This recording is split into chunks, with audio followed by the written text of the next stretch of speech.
Kintsugi Heroes brings you the following River Murray flood recovery story, jointly funded by the Commonwealth and South Australian governments under the Disaster Recovery Funding Arrangements. To find out more about this podcast, head to kintsugiheroes.com.au. The 2022 River Murray floods in South Australia were caused by record water inflows from the Murray-Darling Basin due to heavy upstream rainfall.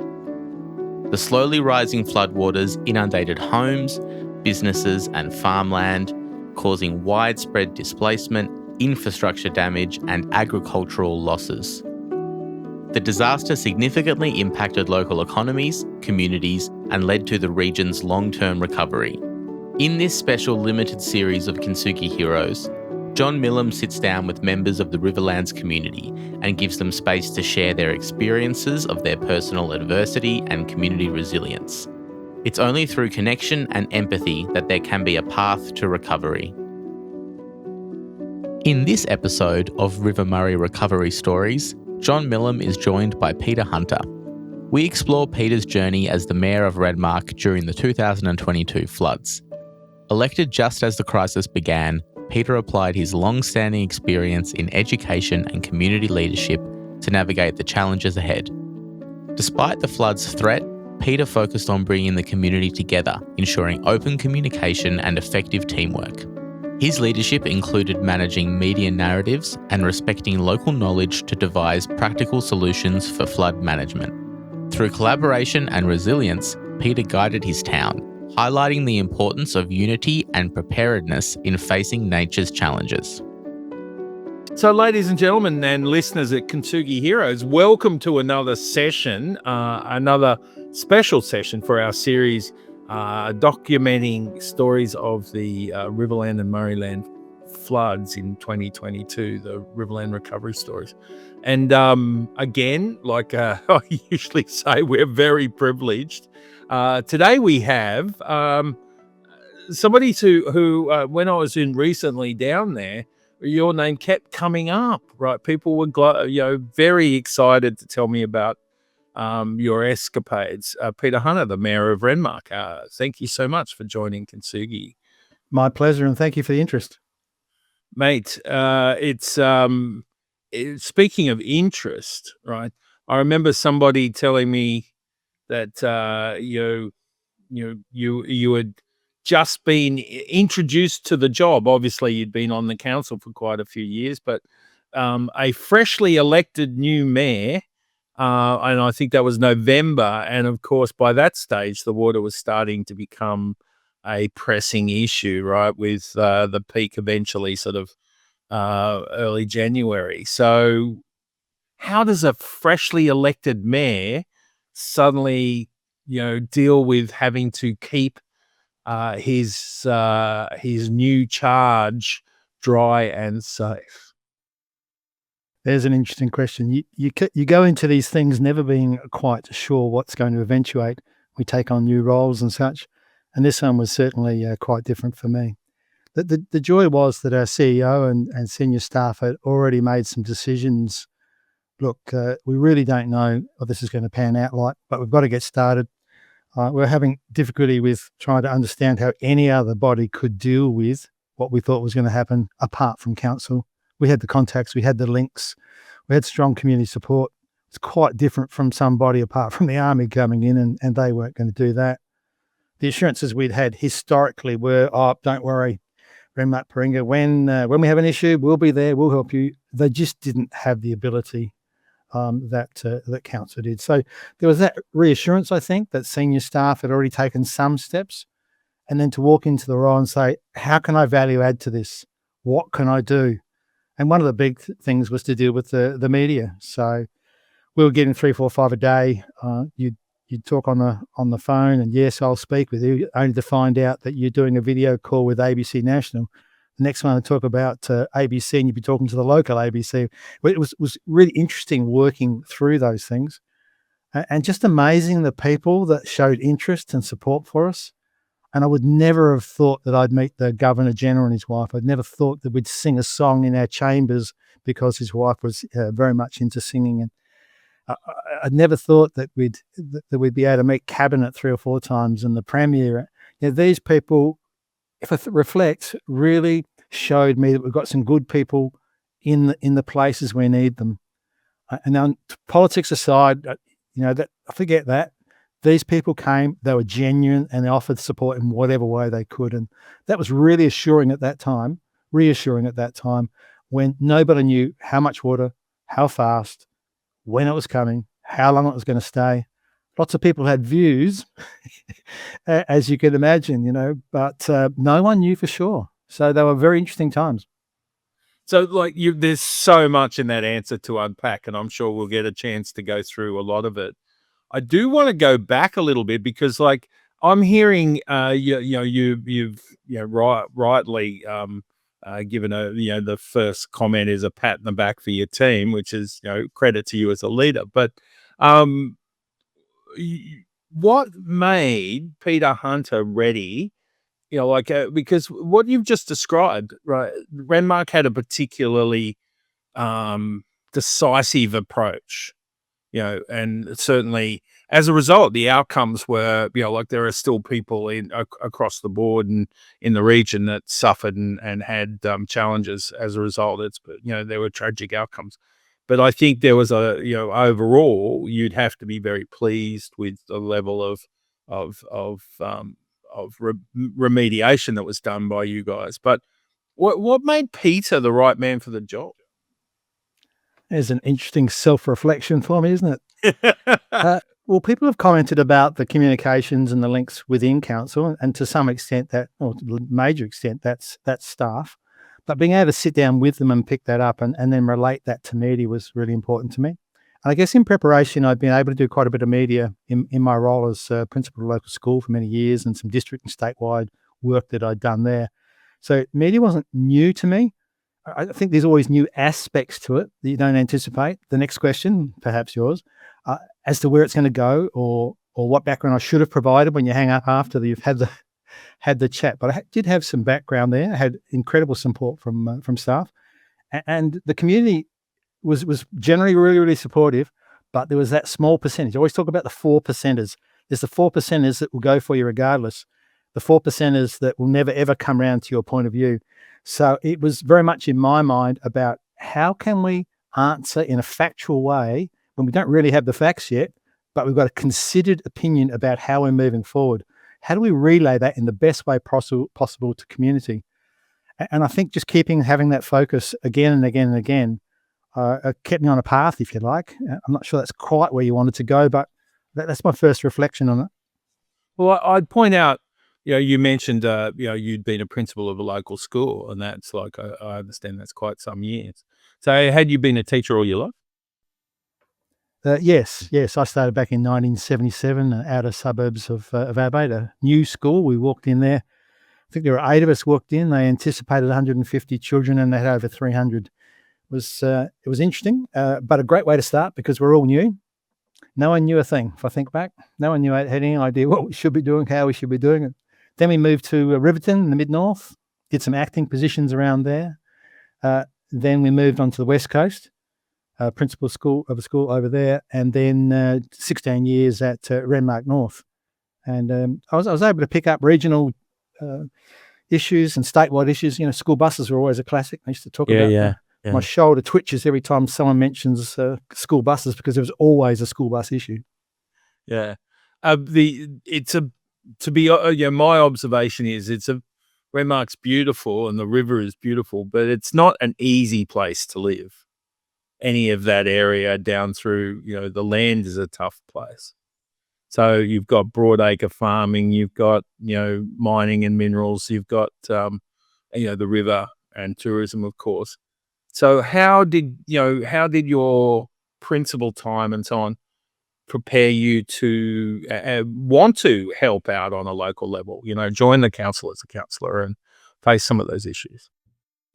Schools are a very interesting mix of people and understandings, beliefs, backgrounds, and to listen to hear and be involved, whether it be the sports day and cheering from the side, or whether it be special fundraising, or we had tavernas there. We had a taverna, 300 people 50 people in a hall, Greek dancing, the whole play was in Greek. Those sorts of involvements, I think, helps you to understand avenues and ways to support, and how broad the beliefs and the backgrounds are for people. What are those common points that can bring us together? I think they're really important to find those, whether it be in a school setting or in a broader community setting, as I am now. So finding those points, finding and bringing people to those was incredibly important. Yeah, I have. Do you? My impression was the river is at the center of everything in that area. Is that true? Absolutely, yes. So Renmark without the river would be effectively a desert for those that come from Adelaide through the Truro Hills as you go out into the flats there. I'm not sure if you came that way or not, but it is desert-like, saltbush. Yeah. I think there's less trees there than the Nullarbor in many Wow. parts of it. Wow. But the river is such a beautiful thing, and the water that provides for our growers, and we can talk about some of the issues that are there at the moment around water supply and buybacks and the rest of it, but provides a magnificent place to live, to work, to play. And we just love the river. My wife and I have canoes and a small boat. We trundle up to the local creeks and spend the day paddling down them. So there's whole different aspects. So you go past a family on a sandbank. The chairs are actually in the water and the children are playing around them. There are so many magnificent things to do. You see the houseboat go past and there's 3 or 4 families on there together, and the music and the singing.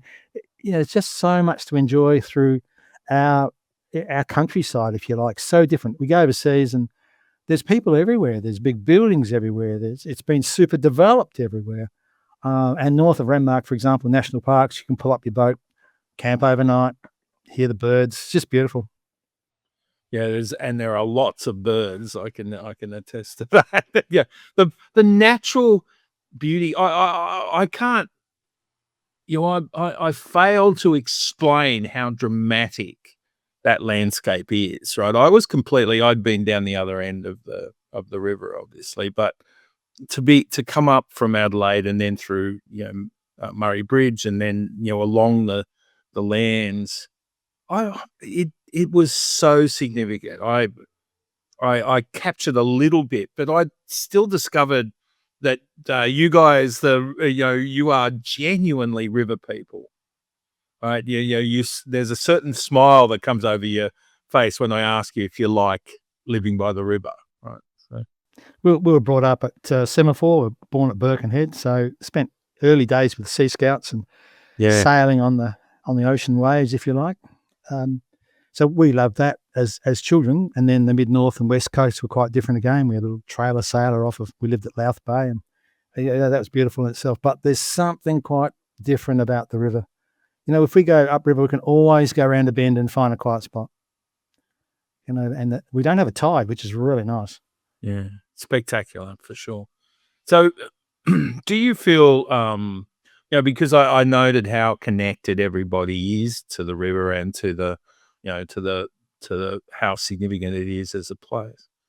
Is there a sense of custodianship? Oh, absolutely. If we talk about caring for our landscape and caring for our river, all for different reasons. So if I'm a grower, I'm worried about salinity or water quality or water supply.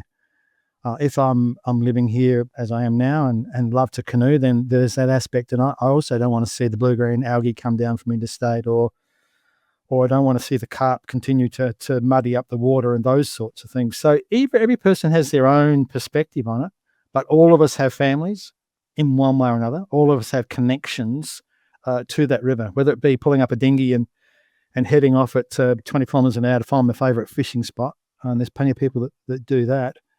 To just being able to take pictures at sunrise and sunset, everyone has a connection in one form or another. And to have it continue as it is, we all need to play our part. And some see that more obviously than others. When you're 17 and in a rush to find out about the world, you'd see it a bit differently than perhaps someone of my age that has travelled a little bit and can reflect on some of those important things in life. Mm. With the river running through the various communities, so Renmark at one end and Murray Bridge at the other, is it healthy? Do you think your communities are doing it well? I think the Murray-Darling Basin Authority, for all the things that get thrown around, is in the right direction. Now, whether they should be buying back as much as the government is, that's a whole other story. Personally, I'd like to see that drawn back a little bit because that impacts so many communities intensely. But the water quality is actually quite good at the moment. Part of that is because the flood washed away things. I did see a barbecue going down the Murray with its gas bottle still attached. I did see water tanks floating down there, and I'm not sure how Murray Bridge felt about them floating past, or the Adelaideite thought about it floating onto their beautiful beaches. But there was a cleansing moment through it all. But prior to that, the salinity had been managed pretty well. We've got a way to go. It'll never be back to the 17 or 1800s where you could look crystal clear down through the water. Some of that's about carp, of course. The actual management of the river, I think we've moved great strides to improve that and improve the quality, which everyone benefits. If you're in Adelaide, you need that good water coming through from the Mountain Pipeline. If you're in Whyalla, you need the same. Port Lincoln, so much of the state depends on that Murray. It's not just about us that love to be on it. 90% of the state, well, that might be unfair, but a very high percentage of the state needs a healthy River Murray. It's beautiful. You talked about how the very first challenge was dealing with the media. And I've spoken to Tony, the CEO, and he was quite, quite hit by the media, right? There was quite a lot of negative media out there.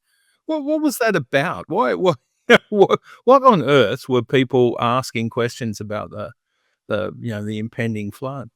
Well, there's several parts to that. I think locally we had some of that 4% that I mentioned earlier who had gone to maps and they'd said, well, there's this much coming out the Hume, this much out the Dartmouth, this much coming in the Murrumbidgee, and this amount's coming out the Darling. Add them up together, therefore we will have a flood greater than 1931.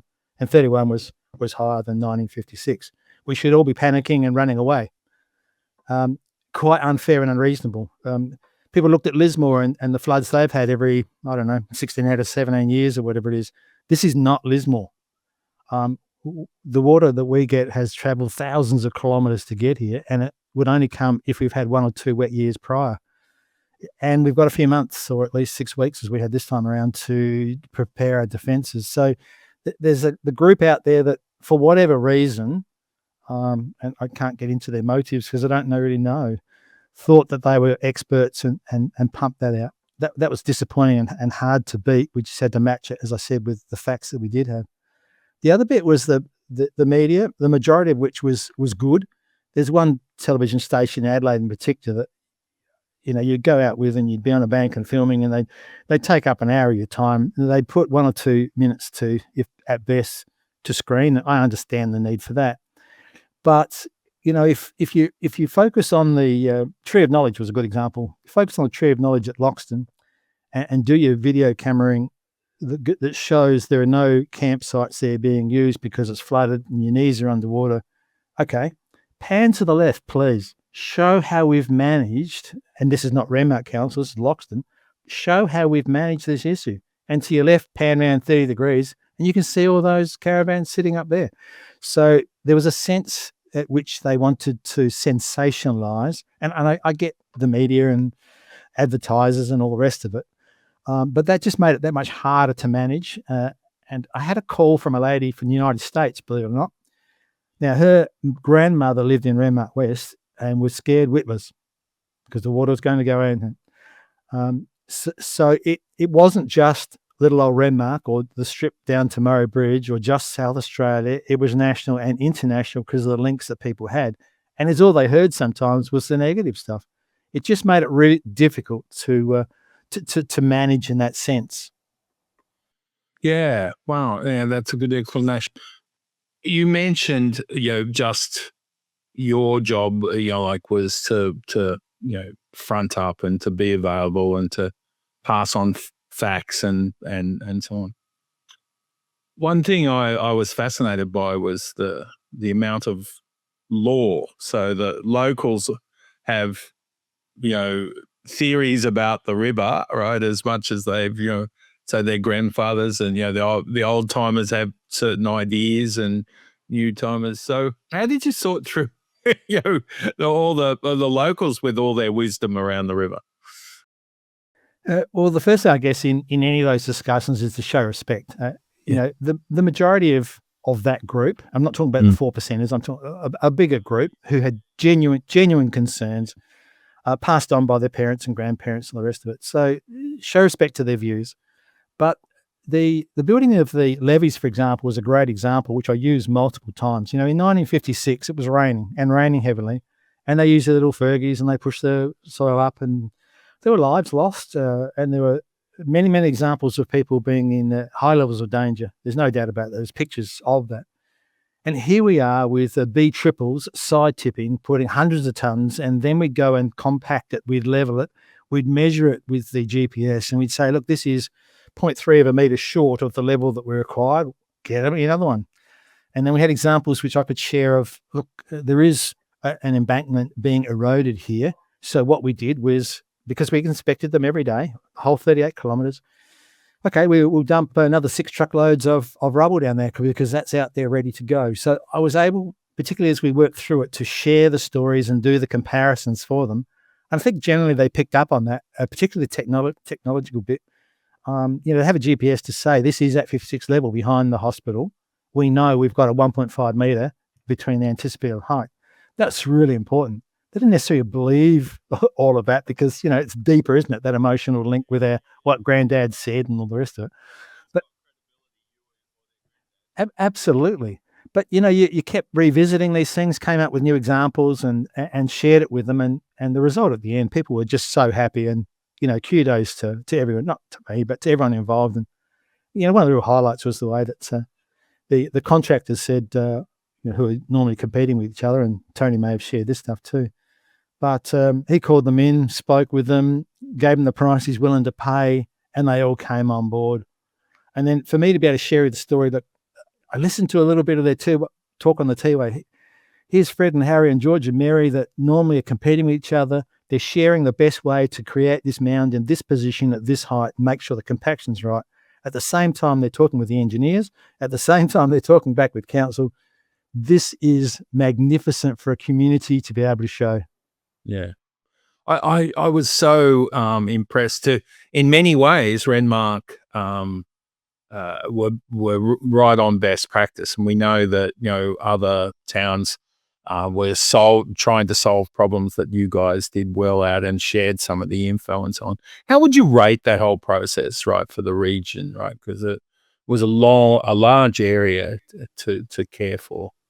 Yeah, it's difficult to rate other regions, and I won't go there. It's all I can really comment on is about what we did it and why we did it. And that gets back to leadership, and not me necessarily, but the CEO and his small team made some really hard decisions in the early days. We didn't know we were going to be funded fully. We didn't really know the timelines or the height or anything else about it. And we need to realise that water coming past Renmark in a normal year at that time might be 10 or 12 gig. That was nearly 190 gig, you know, total Adelaide supply every single day flowing past. So, you know, it was just a massive difference between the two. Yeah, and the levies themselves, right, proved to be such a you know, a powerful tool for protecting, you know, Renmark in many ways, but not everyone was within the levees. Well, what was it like dealing with people who were sitting outside and were going to be flooded?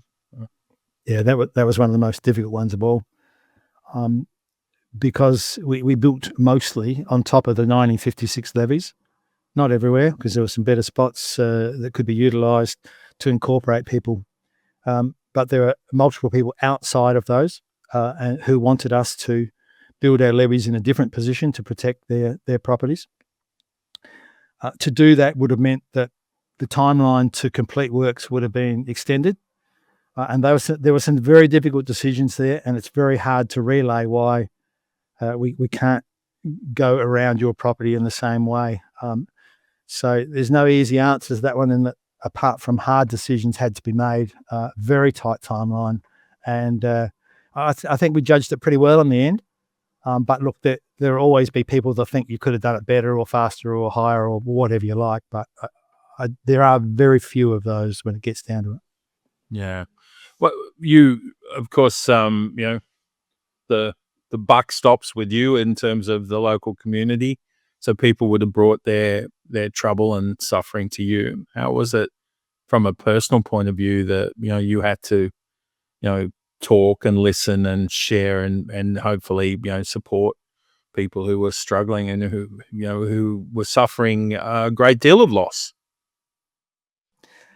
I guess the saving grace there was having contact and resources. So to be able to point to the online communications which staff put up, that was really, really important. Will it flood if it goes 56? Will it flood my property even though I'm outside the barriers? Can you go to this map? Here it is. Have a look at that. That's your best judge. So to be able to direct them to that, and staff were exceptional the way they had that set up. Secondly was the federal government's organisation and setup of the centre there at Barmera, where people could go and ask for help, whether it be in an emotional side of things or dollars or accommodation. That was really set up well, and to be able to reflect that to people was good. To be able to understand the hospital and their processes. Early on, I thought, you're taking people out too early, but as it evolved, you could see they had a plan, and it was so well thought out. And so those that were bedridden and less able to move first, etc., their plans worked fantastically well, and it was great to see that roll out. But I got to tell you, early on, I'm thinking, oh no, this makes it look worse than it actually is. Oh no, have I been spinning people? No, that sort of thing. But that was the best I could do to relate back to the services that were available, the people that were available, and look, just admit up front, look, I really don't know. Can I take your name and number? I'll follow through as best I can, but I couldn't provide guarantees for some people, and you can't string them along. You just got to say as best you can. Look, I really don't know. We'll get back as soon as I can with an update. And sometimes that update wasn't what they wanted. I get that, particularly those few that were outside of our barriers. Renmark didn't have many. Some other places had many more. And just did the best you can in that sense. What Peter, you've rightly had a lot of people, give you a attaboy, a pat in the back for the work you've done. What do you think are the qualities you would advise someone to look for or promote or develop if they're going to be in these kind of roles that might have to take on some of this stuff? I think to listen and to understand. So to really try and feel how the people are placed and what their issues are. I'm a big one for writing things down. So I would jot down the 4 or 5 or 6, 10, whatever it is, key issues for them. I think the second bit is to show true respect. So there's the understanding aspect, then there's the respect. And I think that the third bit is about knowledge. So having that knowledge base that I talked about then, about the things I did know about, and then value adding as I learnt more along the way to be able to then ring someone up. I've just found a new resource. Ring this number and they'll help you with X, Y, and Z. So there was that constant flow, that circle, if you like, of, I can get back to them. I've now learnt this little new bit, because there certainly wasn't a Bible or a book to follow about how to do things. It was on the run. And again, staff had most of that, but in a personal sense, it was similar, but the intensity was quite different.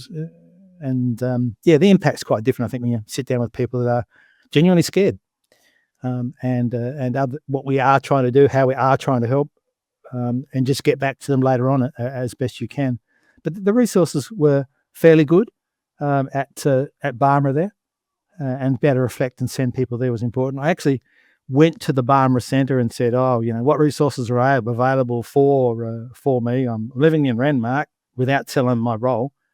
And I found that useful too, to be able to reflect back to the leadership of that group. Perhaps you shouldn't front your first discussion with, oh dear, but that's just my mind trying to get a real sense of how these things work, as opposed to assuming everything's great. I love that idea. So, secret shopping, So you were the local secret shopper for flood support. That's great. You mentioned, learning, right? And there wasn't a lot of learning in place. There wasn't. So there was there were a lot of myths around earlier floods, like 74 and 56, of course, and so on. Now, you have gone through the getting of wisdom, right? In the hard way. So what would you do now? Is there a plan to sort of, perhaps this is some of that process, right? But how do you prepare future mayors and future citizens? Yeah, there's an interesting one, isn't it? Because if we do have a flood, the constraints, the flow, the timing is going to be different. The availability of workers and contractors will probably be different. The solutions, while there'll be a similarity, will be different. So I guess the answer to me is we need to rely on what Department of Environment and Water have in place in terms of their measurement, because it's not just flow, it's the heights. And that was one of the early learnings that CEO, again, may have spoken of. Okay, the flow over the border might be 100 gig at this stage or 120 or whatever it was at that time. But that made a big difference one side of town to the other, and there could have been half a metre difference on one side to the other. So it wasn't uniform and all that. So going back to that data and documenting it properly, having those discussions, even as we are now, is a sense of a learning for someone that might be listening. And then us as a council doing our review and jotting our notes down about it. But there's no doubt that the next incident, and I don't know when it will be, but there'll be high water and floods at some point. That's just nature. But what that'll look like, no one knows. Hopefully there'll be some of us still surviving to share stories. Not all of it's documented, but you can't document everything. So, yeah, you got to live through these things and work them out as issues arise. What did you learn as a person, as a mayor, and as a member of your community? Again, there's a half an hour in that probably too. I think I mentioned earlier about the people that I met along the way. Some of those people in high positions, from the police commissioner to the governor general to the prime minister and all those. And again, just reflecting, I felt a certain positive aspect, I suppose, that sometimes we've got the right people in the right place, and it's not what we see in the media. We're only told what people want to share with us sometimes. So I was very pleased about that side of it. Personally, I think there were some relationships within council that grew for me, and I hope others found that a useful thing for me playing my part in that. I think there were some learnings within council and my elected members about what we're doing, why we're doing it, how we're doing it. And I'd like to think some of those things that we came back and talked to them about along the way was of use. And then I think there's some significant relationships within the community that we're able to build on, which can only help council in the long run, because we tend to be the first person to have the rock thrown at us. Well, it's an Australian tradition, like, let's throw a rock at the mayor. Yeah, well, thank you. I appreciate you not throwing one today, or at least not yet. Just like, you're a riverman, and it's beautiful down there on the banks, as the river flows through Renmark. Did you ever have a moment where you physically, checked in the flood? What was the flood like as you watched it? Again, there's several parts to that. Listening to locals and seeing what they post on Facebook and speaking to them, there were people angry, really, really angry that they couldn't take their little dinghy out in the river because someone had deemed it was unsafe to take a dinghy out in the river. Then, sadly, a fellow from Loxton passed away because he fell from his dinghy. But ingrained in so many locals was, that's my river. I've fished there for the last 50 years. My dad fished there for 50 years. You're not going to stop me going on the river. So some of that was really difficult to work through, if you like, because of those long-held beliefs and the rest of it. And how you get that message across, and I suppose there's a point at which all of us are responsible for ourselves, is all you can do is put out there what you can about the dangers. But the intensity of that anger, if you like, about us daring to have a part in that, and it wasn't our decision, but we had a say, surprised me a bit. But I suppose if I reflect now, and start to appreciate how important the river is to people, then that's where they're coming from. But look, if you picture that again, as I mentioned earlier, the flow for Adelaide going past Renmark every single day is just massive, and the force of it was incredible, just incredible. Thank goodness it didn't knock anything significant over, but it certainly did further damage downriver. And I think our saving was not only the work that those contractors did, but their ability to have that crew 24 hours a day able to go and drop those rocks and stop that erosion, something that people in 56 didn't have in the same way. So there was the human side of the damage, of course, and then there was infrastructure damage and, roads and bridges and things. How it's been 2 years now, just over 2 years. How are you recovering? The recovery for infrastructure has been really difficult. So the first part of it, in terms of those levies and the government paying for it, fantastic. State government couldn't have been more helpful than that. Then we have some rules about building back better or building back as it was. And again, I'm guessing the CEO spoke about this, but the regulations talk about if you build it back as it was, then you'll get a higher percentage of funding than if you build back better.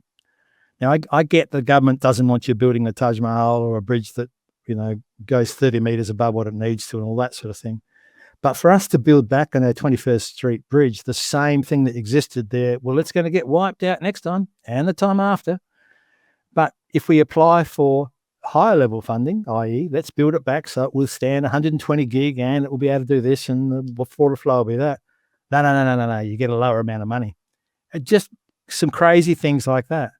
And then we go and talk to interstate councils, and Queensland, for example, they had, because it was declared an emergency, and they get so many floods up there, but their state government releases from the feds, but through the state government, something like 40% funding. As soon as it's declared, okay, that we see that bridge is gone, here's 40%, it'll help you work through things. Not in South Australia. Okay, you work through, you build your bridge, when you finish, send us the accounts. Hang on a minute. We've spent, I don't know what total is now, it could be 25 mil. That's more than a full year's rate revenue, and no, more than that. Our total income is far less than that.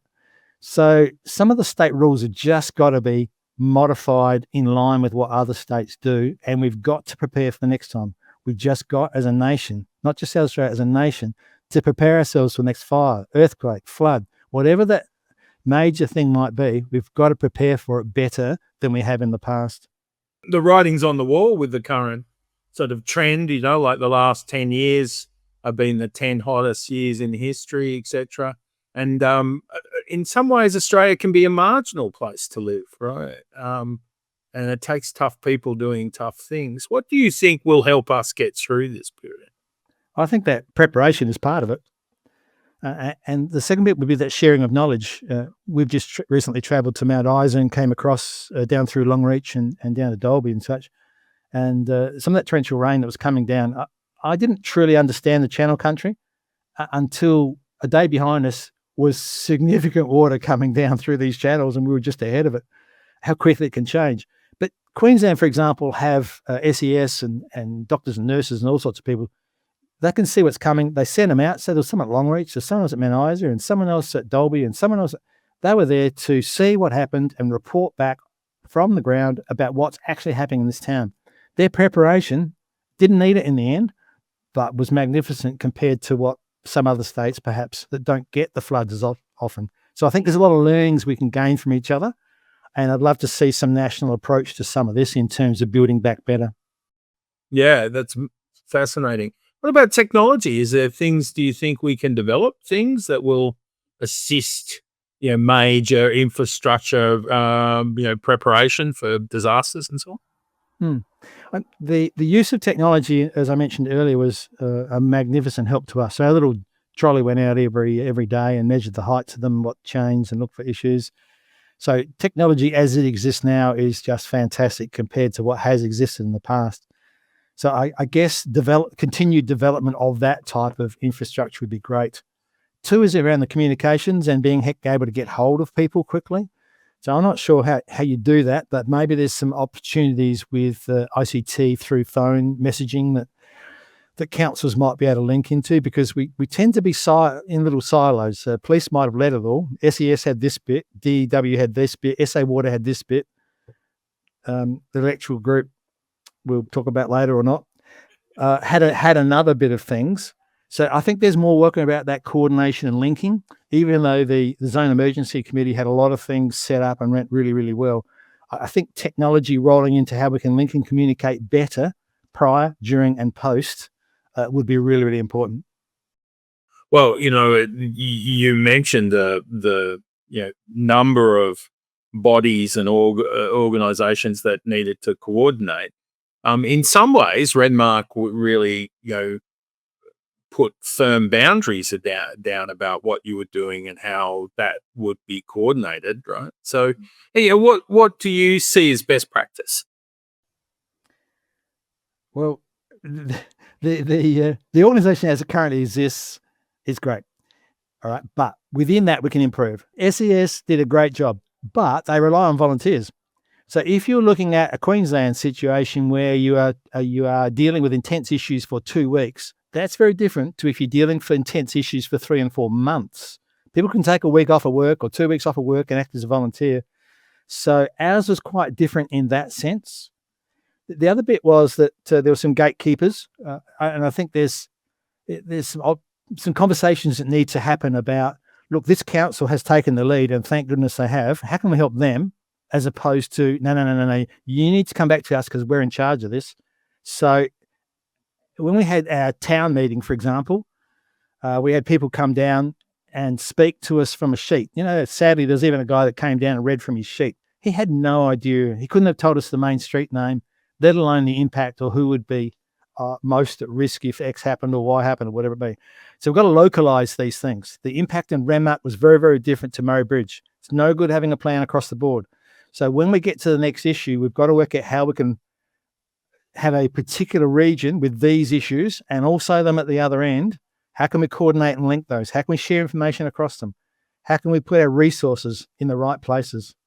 And the Local Government Association, for example, enabled us to get other councils to send pumps and people to help. That was such a great asset. And just as our workers went across to Kangaroo Island and the rest of it, but that needs to be linked into this bigger picture as well. And I don't have a great answer in terms of how that can be coordinated, but I think some more work's got to be done on that communication and links between. Keep it individual towns and regions, but by the same token, we can learn from each other, we can share with each other, we can do that broader picture as well. I think we can do it, and we can show what happened this time around, but I think there's some technology and there's some learnings and there's some communication we can do better.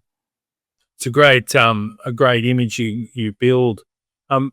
In my talking to people from the region, there are stories of people that who lost everything, and they're incredibly resilient. They have they're quite chirpy considering the circumstances they find themselves in, but at sometimes they feel like. There are, in certain places they were forgotten or not given support or whatever. How, as someone who has the buck stops for you in your region, how do you recognise and change that for future? That's an extremely difficult one. You just don't know the reality. So I can be talking to someone who's playing chirpy, using your terms, but not understanding the reality for them on the ground. And some people and farmers are classics, particularly males, in terms of not wanting to share how bad things really are. That's a really difficult one to get into. So I think it's about listening and trying to understand what they're actually saying as opposed to the words that might come out of their mouths. Sometimes that involves a visit. Sometimes that's a cross-reference with their neighbour. It's difficult because you can't do that times 10,000 people or 30,000. So I think it's about knowing on the ground the best you can. And if you know their neighbour's going through X, Y, and Z, then perhaps relate that and try and get from them. But bottom line, if people don't want the help or they think you're interfering, then you've just got to give them a bit of space. But by the same token, if there's services you can offer or try and help them with, you try really, really hard to do that as best you can. But people need to take responsibility for themselves. And I'm not saying that's why they got in the circumstances. There's other things too. I'm sure there's other councils who would love to have some of the contractors that we were able to access. But it hit us first, and we acted decisively. But it's really hard. I mean, you meet mates down the pub or around the street or over a meal or whatever, and sometimes you wonder what they're saying is that really where they are? And that's that whole mental health and blue painted trees and all those things that are just so hard for us as a community. And of course, post natural disaster, there tends to be, and men are a particular concern. So keeping an eye on your men, the quiet ones, the stoic ones, the ones that have been through amazing stuff, right? That becomes an important part of the recovery process. Absolutely. The difference is, though, that the contact that I would have had with them during the flood and other council members is quite different to post. And people that withdraw, you really don't know. The other bit is to really recognise the support that women are giving in that circumstance too, putting up with fellas that aren't their normal self, or working themselves absolutely to the bone to keep the family alive and active and supportive. And then there's the impact on children, and so it flows through to schools and counsellors and all those sorts of things. You can't control. You just got to put what you can in place in the background, and then work to share what resources are available to those different groups. So clearly, that's an important aspect. Like, as well as, so that we talked about infrastructure. There's the physical resources, and then there's the human resources that are necessary. How do you get enough? Can we ask, the universe? Can we ask the government? Who are we asking? We can just keep working at it. I mean, to me, mental health is probably the number one issue for us as a nation. This is me personally, not council's view. The number of rural psychs, for example, in South Australia is worse than Mongolia. It's the lowest in the country of Australia. We have a very, very poor system of trained psychs in rural South Australia. Now, that's impacted massively then when you have an issue like this, or a flood or fire or whatever it might be. And we've spoken as a council to region and then to the state, and the state LGA has gone, Local Government Association has gone to the Minister for Health trying to get some changes around this. But we've got farmers going through drought at the moment. They've come out of flood. We've got people on their blocks who had issues with China and the tariffs and not being able to sell their red wine, and now they don't have enough money to sell their block and go and live anywhere else. It's issue after issue, and it's not just for us. We think across the country.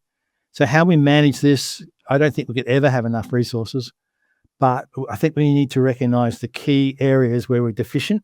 And to me, one of those is about rural mental health and our inability as a state to deal with that. And that I certainly have endorsement from council, region and state around that. And I've got documentation that shows how bad it actually is. So how we get a real change in that, I don't have an answer apart from keep pushing the barrow, if you like, as I am now.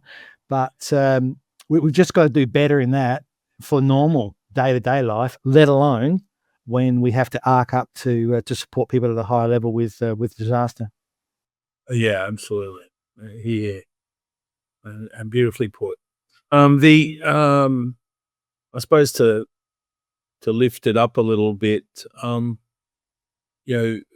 so many examples of people pulling together and doing amazing things during the period. It's so challenging having months of this kind of disruption and so on, and then of course restricted livelihoods as well as restricted personal lives and so on.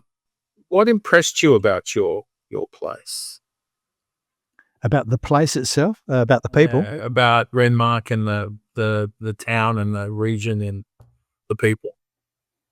I think that sense of community and coming together, and we had so many offers of people that want to go out and get their shovel and their old tractor and do what happened in 56. And we just had to say, look, you can't have a 75, 80, 90-year-old out there with his shovel. You just can't do that in today's work health and safety and all the rest of it. So that really strong desire to be able to help in whatever way they can was tricky to manage, because you don't want to turn them away because you value how they want to help. But by the same token, to get them to understand about, we've moved a little bit, and you'll actually get in the way of that B triple tipping soil on that mound. So there was lots of people wanted to help in some way or another. Some of the companies came on board. I think Costa, one of the big groups out here, they sent us a group of Pacific Islanders, and it was a real joy to see them out there filling up those sandbags, and they're metal frame sandbags, not if you saw any of them, but they're singing their hearts out and they're shoveling stuff in and stomping them down, and you could hear them, I don't know, half a kilometre away. It was their joy in doing the job to help us. And that was really nice to see. And the locals going past with a smile on their face was beaut to see as well. And I guess post-flood, the reflections from people about how pleased they are about how this all panned out, and the work that council did is really, really good to hear. And that's a sense of each other as well as council, that the early fears, and you can understand them, weren't realised, thank goodness, and that we'll be far better prepared next time around. The learnings from this one, written down or not, will be there for years to come. I love a story I heard while I was down there. The water lapping up at Christmas time, and their place was just behind the levee. And they had their Christmas barbecue on the levee watching the water come through. So I thought that was a classic example of making joy out of challenge, and so many examples of it are through Renmark and region. So what do you when the Peter Hunter wing of the library is sort of sorted out down the track, what is going to be the description? How would your handling and your what do you hope is remembered through this period? I don't go there. I'll leave that for others to play with. It's a bit like what your epitaph will be on your gravestone. I think I'll leave that for others. I just emphasise again the importance of that team within council that did an absolutely incredible job, and at a state level too, the people that came on board and helped. I think there's got to be a broader recognition about that, rather than say, look, Peter happened to be the mayor at the time, congratulations. I don't take that on board. I hope I played my part. I hope people see that, but I think there's a bigger picture there about how the township of Renmark, Paringa and Lurup, how the community of Renmark, Paringa and Lurup came together to deal with this. And how we've evolved after this. I think that's the story, rather than a nameplate, a tag, or a plaque. Yeah, wow. Do you love your town? Oh, absolutely, and the community. There's some great people up here. There's no doubt about that. And we've been here some 28, 30 years or now, as we moved around the state, as I said earlier, with my teaching and principal roles. And there's some great people. And some people don't like it, but you walk down the street and they go shopping, and I say to the wife sometimes, no one will recognise us, or you think we'll see someone we know. Absolutely, 2 steps in the door. There's something nice about that.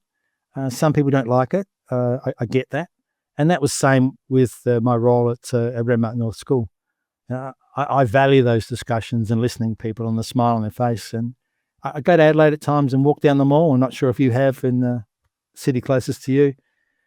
I don't remember the tally now, but it was something like 1 in 30 who had a smile, and the rest of them were the biggest majority were stuck at their head in the phone, and the others were just frowning and sad and upset. I think there's more to life than that, and I'd love to see that, and that's the joy that comes back to me within Renmark, Paringa and Lurup. Well, I do I do think Renmark has got a nice vibe, and I look forward to getting down there again. And in particular, I appreciate the can-do attitude that like so many people I've met who just got on with things, right, and really got things done. But recognizing that both there's suffering and there's triumph in all of these things, right? So, For sure. And there's learnings too, and still some work to be done. For example, the levees that we erected are on over 300 pieces of private land. So who owns them? Who maintains them? Who takes care of them for the next flood? And no one's really resolved that yet. What happens next time around when we've got a high river? The township is actually below that. The water is held back by the levees. And then we get 100 mil of rain. How do we get that water out next time? And we were lucky this time we had some incredibly sized pumps and the rest of it. But so there's some things we need to still work. I mean, at 25, 30 million we've spent so far, we could probably spend another 20 million making sure that we are ready for the next flood totally. Now, that's not going to happen. But what can we do with the resources we've got to be as in the best position possible? And so you just need to work at things as grants come up or opportunities come up to see how we can do it, and not just leave it because thinking that I think I started with, when there's a problem, we'll support you. Well, it's a bit late, guys. a brilliant idea. What do we need to do and how do we do it? So basically, we're going to ask everyone to go visiting upriver and, have a holiday up in Renmark and on the river. Is that absolutely? I'd love to see you on a houseboat and show you some of the backwaters and creeks, or walking or boating. For so many people, have never been through a lock. They've never been under a bridge. They've never actually pulled up on a bank and had a little campfire and just have to sing songs. But I'm not sure if you're a singer or not. But well, it depends who you ask. If you ask me, yes. If you ask the people listening, maybe not. But. So around the fire, everyone sounds good. Yeah, I think you're right. So depending what you're drinking, the natural beauty Australia has to offer is something that we don't take advantage of enough. And there's so much of our country is locked into major urban environments. But the opportunity for us to go out and view our beautiful country, I just encourage people to do that. And the best opportunity, of course, is the upriver of Renmark. Beautiful. And on that plug, thank you so much. It's been absolutely fascinating to talk to you and to hear your stories, sharing your stories and of challenge and triumph. Great job. Congratulations on a rapid introduction to natural disaster management, and all the best with steering your town into the to be ready for all that's coming your way, including lots of tourism. So well done. Thank you, Peter. And thank you for the opportunity too, because we do as a nation need to be ready for the next issue, the next disaster. And any way we can highlight that, then I'm keen to do it. And I thank you for the opportunity. So much wisdom, mate. Congratulations. And I look forward to seeing you in person sometime on the river. I'm in the houseboat, upriver from Renmark. I'll light the fire for you. I'll bring you chairs and we can sit around and have a good chat about the world. Too good not to do. Cheers, mate. Thank you for listening to this episode of Riverland Recovery Stories. If anything in this conversation has had a triggering effect, please seek support and reach out to someone who can help keep you safe. If you found this conversation interesting or helpful, please share it with your friends, family, and colleagues so we can help more people with their recovery from natural disasters. To find out more about Kintsugi Heroes and our other projects, head to kintsugiheroes.com.au. Thank you to our production team, Kintsugi Heroes volunteers, and most importantly, the Riverland community for sharing their lived experience.